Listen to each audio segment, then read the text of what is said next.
Hey everybody, welcome back to another episode of the Music Den. I'm your host Armando Venditti, and in this episode, I'm going to be reviewing an album that came out on Friday. It is the 12th studio album from this band, and it is ta-da, Atum, Smashing Pumpkins, a rock opera in 3 acts, released on Martha's Music / 30 Tigers Music, which I believe Martha's Music is Billy Corgan's record company. Again, it's a rock opera in 3 acts, meaning it's 3 CDs in one package. Sorry. And I'm going to show you this also. It is a band that comes wrapped around the CD case. There you go. Quite shiny with the font. There you go. And the reason why it comes wrapped around the CD case is that the housing on the CD case, the spine on the CD case here is to me, is quite flimsy. So the trays seem to move back and forth. Okay. But this is the cover. To me, it's quite a striking cover. Okay. With the blue and the black, etc. I will show it to you, and you see our dog Nala in the background there. It's early morning here, guys. So I will open the case and show you with my fingers. There we go. So you have schematics on the inside of the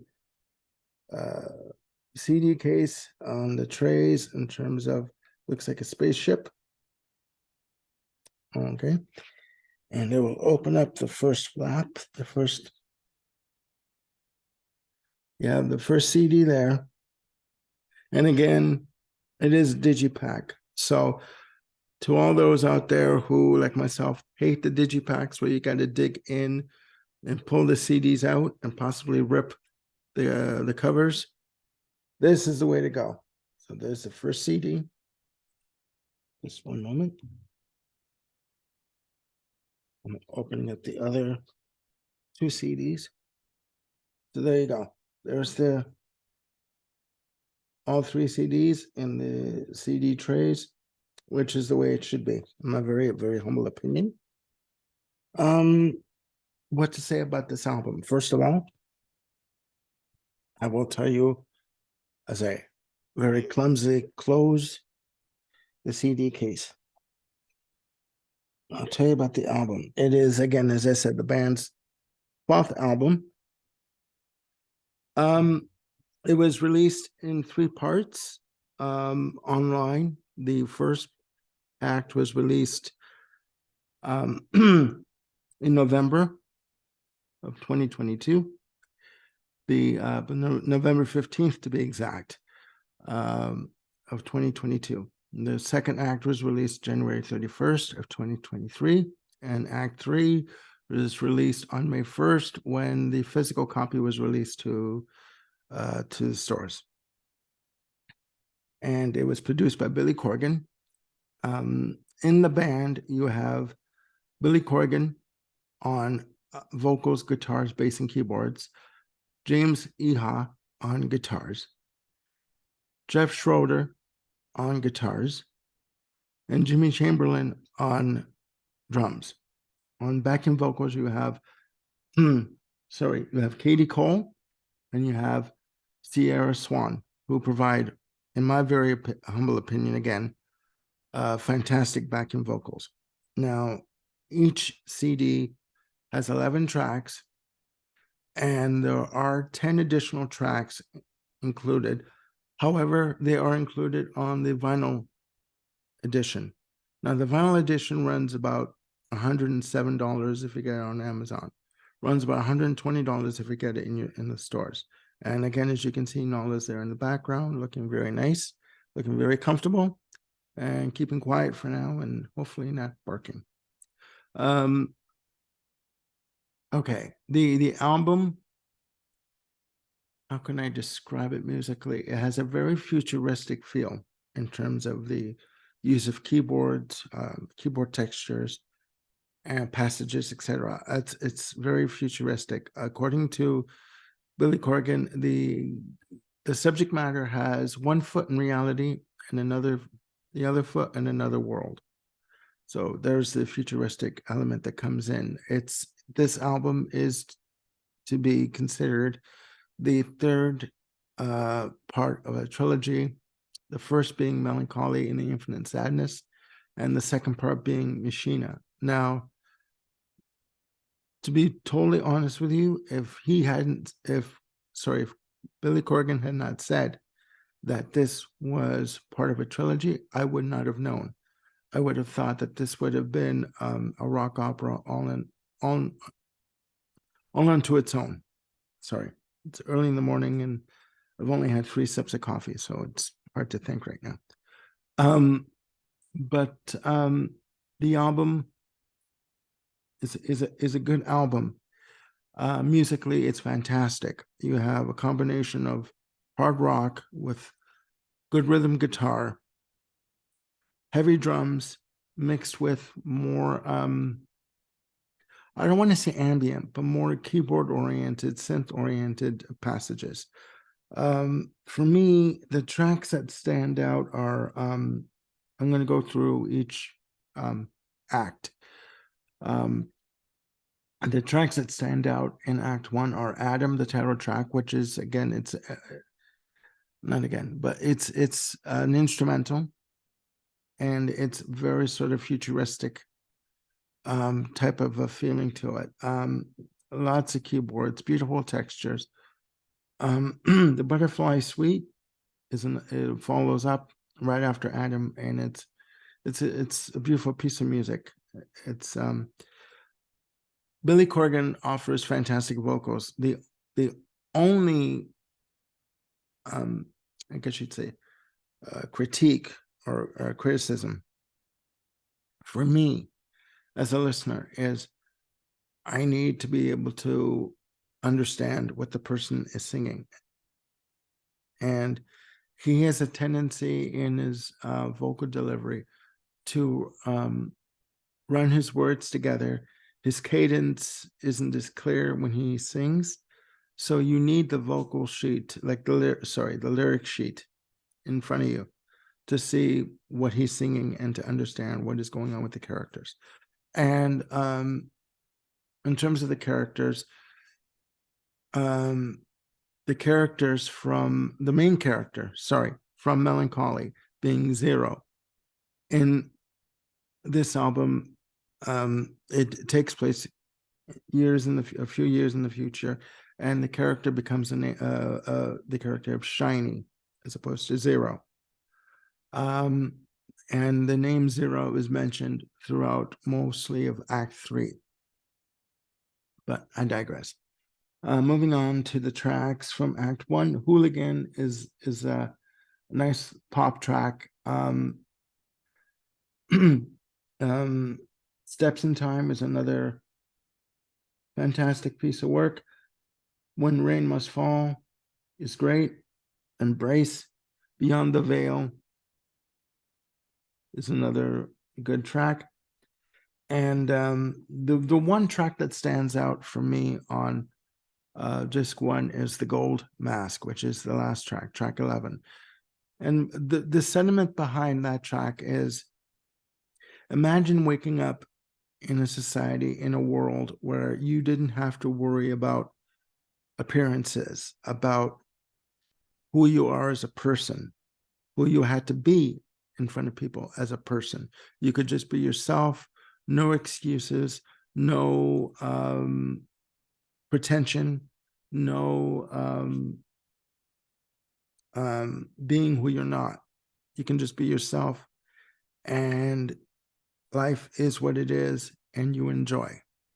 So that has a very optimistic feel to it, and both in the music and in the lyrical content. It's great. Act 2 starts off with Avalanche, and it's a two-parter. It starts off with nice keyboards, and then it goes into fantastic drumming from Jimmy Chamberlain. As you can see, my dogs are having fun with one another here. Sorry about that. Follow up, another outstanding track from Act Two is Night Waves. Every morning, it's another beautiful, I guess you call it a semi-ballad to me. To the Grays is another good track. Beguiled, which is the first single off the album, is great. Very rhythmic. The drums are popping. The rhythm guitar is just beautiful. I called it an ass shaker of a track because it gets you moving, you know. The last track on Act Two is Springtimes, which again is another fantastic piece of work.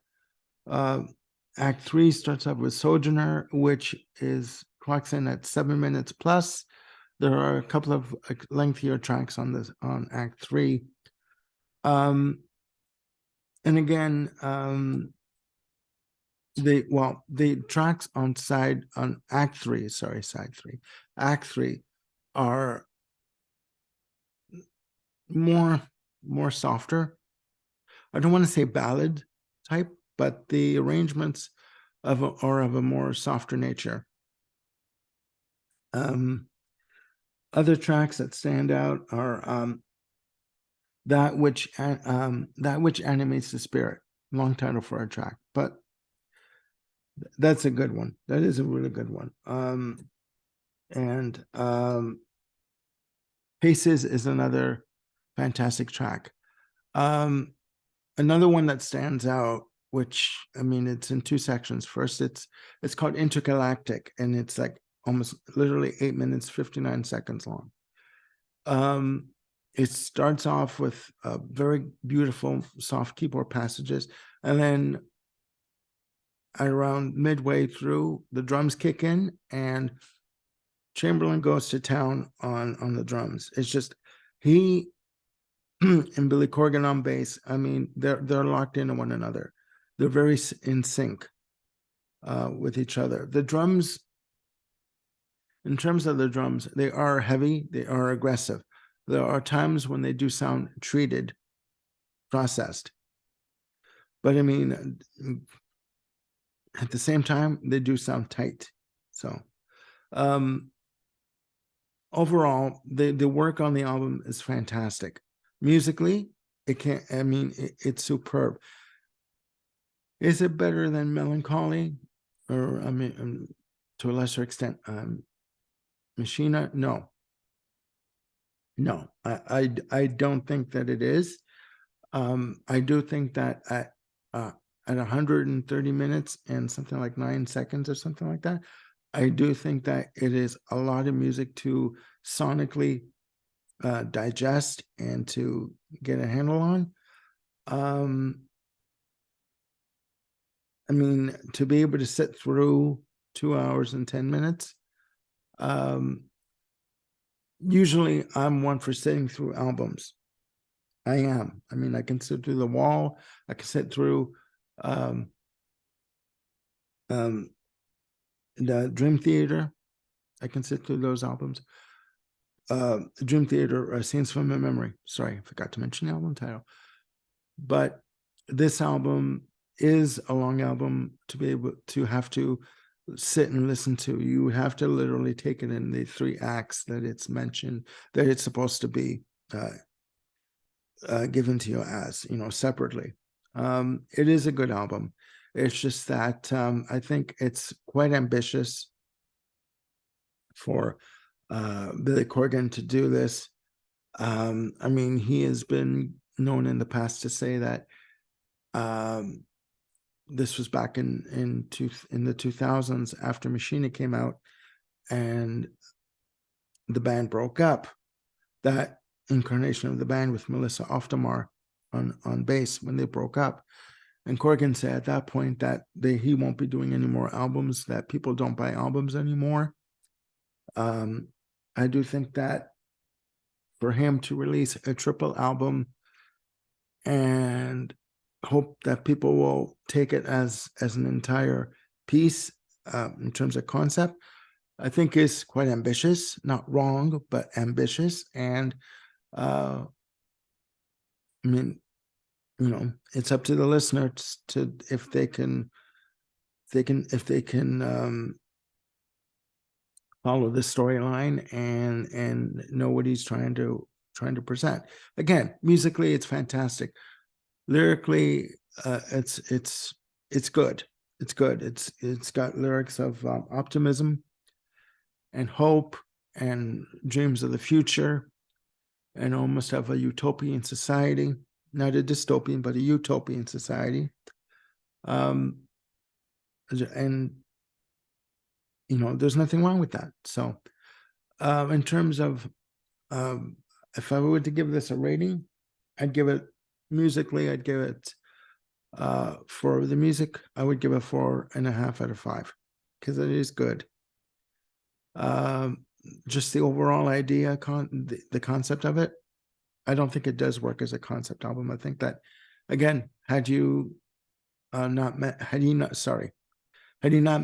that this was a concept album to end off with the other two, A Melancholy and Machina, I wouldn't have known it was a concept album that was attached to the other two.